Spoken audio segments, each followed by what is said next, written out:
Hello, hello, limegreensquid here. One thing I did like about the time before MP3s and digital music, when we still used records, tapes, and to a certain extent CDs in the mainstream, that we had to tolerate the songs we didn't like along with the songs we did like because that's all we had.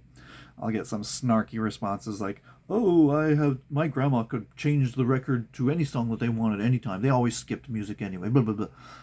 Yeah, that's not the point. Back then, you only got like your own record, like a certain record, and then you only had that amount of songs. So, and not all the time you're going to stand up and want to change the song every time that song comes on. If you're sitting down doing something, if you're, you know, just putting on music as background, you're not always going to want to stand up and change the song. But basically, you just have an entire album that you listen to from beginning to end. And we had to tolerate the songs that we didn't like, even with the songs that we did like, because that's all we had. Even the songs we didn't like would help season our tastes so that when we hear other music that's similar, it's familiar to us and we might actually enjoy that music, even if we still can't appreciate the original song that it sounded like. But the new song might broaden your tastes, uh, so you can even appreciate the old one better again. I mean, if it hadn't been for Tom York and Marilyn Manson, I never would have been able to turn around and appreciate the Smashing Pumpkins. I hated Corgan's voice, Billy Corgan. Whiny, nasal, like who could intentionally want that voice as a singing voice? But with the context of how Marilyn Manson's voice sings when he's singing higher and softer, and the way Tom York sings when he's singing high pitched, his voice is just high pitched and softer and whinier, but beautiful in its own way. And Manson's kind of canceled now, and I only appreciate his original music from Antichrist Superstar, really. And I don't put any money towards it. I don't have Spotify, so any music I listen to is my own MP3s from my own CDs. So I don't put any extra money towards anyone if they are problematic. So that's the way I still fight it without completely deleting the art that helped build who I am as a person. Anywho, so if it hadn't been for Tom York and Marilyn Manson, I never would have been able to turn around and appreciate Billy Corgan. But once I had the context of the two other voices in bands I actually loved, I found Corgan's odd whining suddenly endearing. That's how our tastes branched out back then. Before music was delivered in custom chunks by internet, just MP3 you can just download specific by themselves, rather than a full album anymore. You can still buy albums; people still release that, but it's less common. Before music was delivered in custom pieces by internet, before people could just skip entire albums for one song. Yes, I know singles existed before, but they came with bonus songs and remixes to make them worth spending your money on. When you appreciate music by album, each album is basically its own family member. You gotta suffer through the bad parts to appreciate the good parts, but you love it as a whole even more so somehow, you know? It's like, imagine this kind of a conversation. I don't really care for your AC/DC, but I love you because at least you Pink Floyd. I should have used songs for that analogy, since that's a full album is what I was building up. But nobody ever recognizes the songs I like, so and I won't, and they won't see what point I'm making. But let's say it's a mix record. Or how about this one? I hate it when you I'm in love with my car, but I love you because you Bohemian Rhapsody and you Prophet song. And I always appreciate when you death on two legs and lazing on a Sunday afternoon. You're also as cute as a seaside rendezvous. But could you stop? You're my best friend so much. It gets stuck in my head and it's very annoying. Anybody understand that reference? If not, I'll explain. Queen. Queen's album, Night at the Opera, the famous album, Bohemian Rhapsody is on there. I had just listed the songs that I absolutely loved, but there was the songs that I didn't.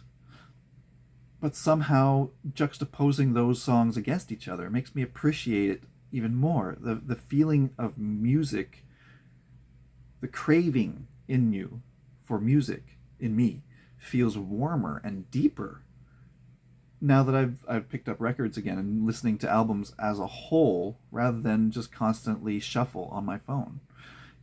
It's just a deeper. I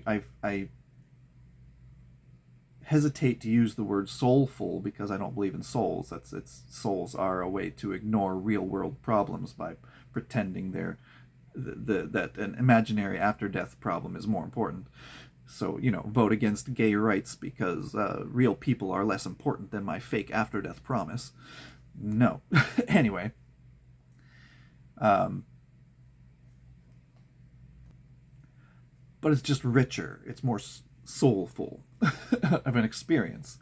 I guess it's a long roundabout way of saying that I'm really enjoying the records that I've been randomly finding, and the musical experience feels so fulfilling.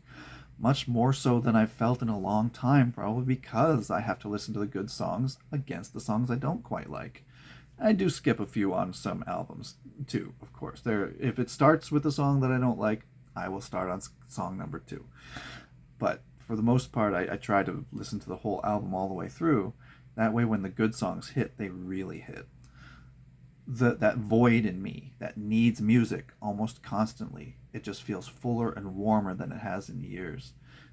I've basically abandoned my phone's playlist, just my own MP3s. I don't digitally rent my music. I don't use Spotify crap.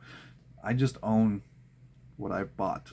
if you don't own what you buy in some sort of physical form, you didn't buy it. You're just renting it, and you were just scammed. Anyhow, records are fucking amazing. What can I say? Special mentions. Let me just grab some here. Sorry about the messy apartment. We're still in the process of moving everything around. But here's an album I've been stuck on in my head. I've been playing over and over again. Manfred Mann's Earth Band.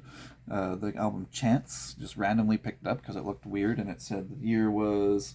If the year is 1980 or 1979, between 1979 and 1984, that's usually the golden era of when music was the best for me, anyway. It hits that sound that, when you're a little kid and you're driving in the car and the music is just flowing through your entire body. Dukes of Stratosphere, Sonic Sunspots. This is such a brilliant album. So good. Apparently it's XTC's side project. Record fell out. That's why they have the record thingy upwards when they put these away.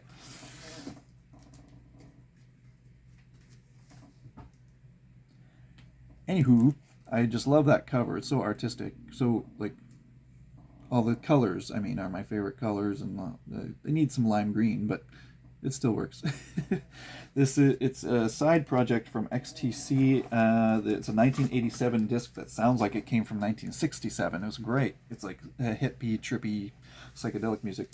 Planet P, another random pickup. I just decided to grab it, and it's amazing. I love it. I love this album. Song shout outs for King for a Day, Static, Adam and Eve. I don't like Christian-y stuff, but Adam and Eve is about space travelers starting a new planet themselves. It's great. And the beat is amazing. It's perfect 80s, like boom, boom, boom, boom, boom, boom, boom, boom, boom, boom, boom, boom, boom, boom. It's just fun. I love that stuff. Visage, another one I randomly picked up because these guys looked fun. Cover looked great. It's also amazing 80s music. It's just brilliant. Device, another one. These guys are really great. They're really fun to listen to. Pseudo Echo, I'm going to have to get into them more. Looks like they have a lot of albums. I just randomly listened to them at one point and I was like, okay, I need this. But who knows? A lot of people, once they reach past those golden years, they start sounding in ways that I'm not. They don't hit my ears the way I want them to. Captain Beyond. This is an amazing album. The rest of their music is a little bit just average garbage rock, but this stuff was still, when it's psychedelic enough, to be interesting. That's where it is when it's the transition between psychedelic rock to the average garbage rock. I'm not a fan of the Rolling Stones type style. When everything moved towards the Rolling Stones type rock style, it moved away from my preferred styles. Carol Brothers. Again, this one album is one of their greatest albums, and I don't really like a lot of their later stuff.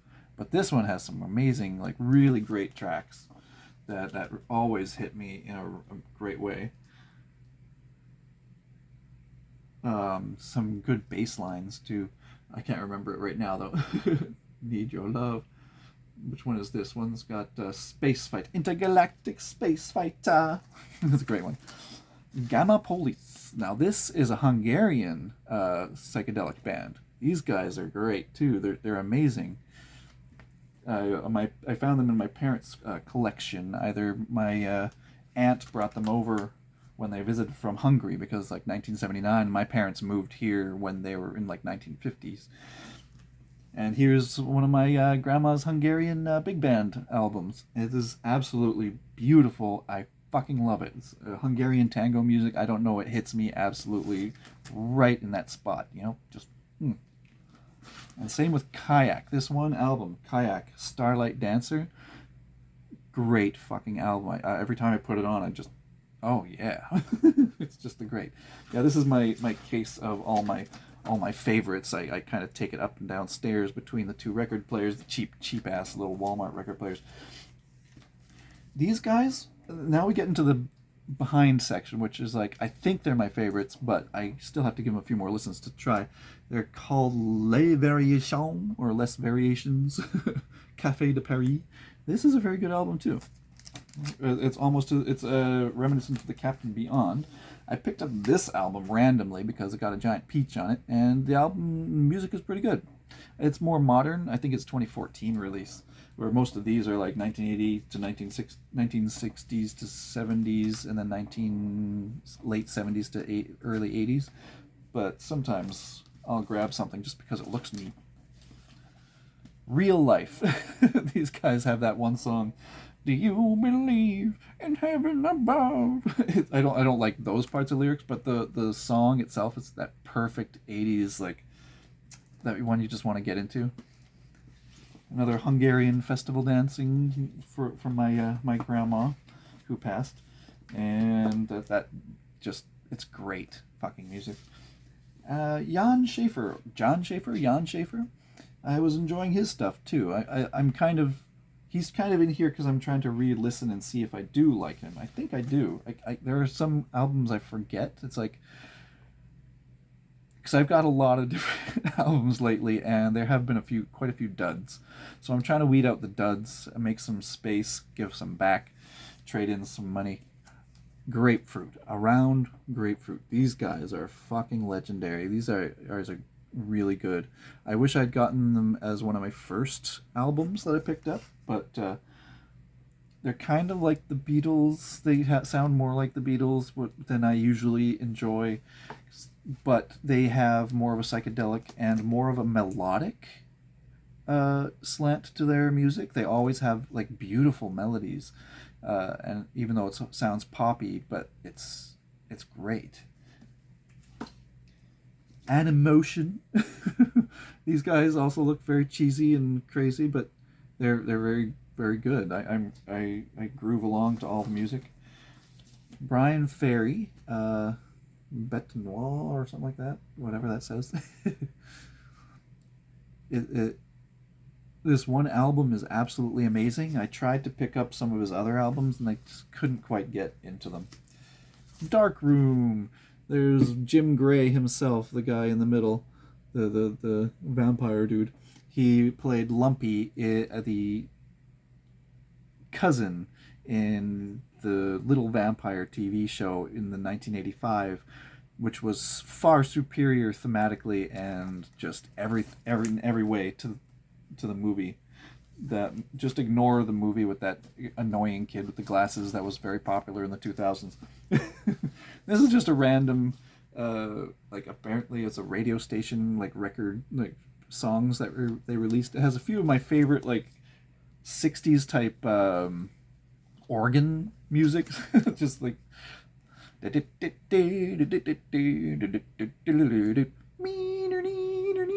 just sounds really neat and cool. And Midnight Blue, another one I randomly picked up, but the second side has like great music. The first side's kind of boring. She kind of sings a little bit too obviously operatically, and you know how when people just sing a little bit too much with the wavy voice, it just sounds a little bit distracting, like it's just it's flair that you end at the end. It's not something you're supposed to sing with the entire time. But on the second side is a song called Waiting for Hugo, and it is fucking brilliant. It's just so hypnotizing. But yeah, that's my little collection here. I won't bore you with any more. I have a entire crate over there. But if you're at all interested, let me know. Anyway, I just thought I'd have this little music rant. Got a few other rants set up for today. Till next time, Lime Green Squid out.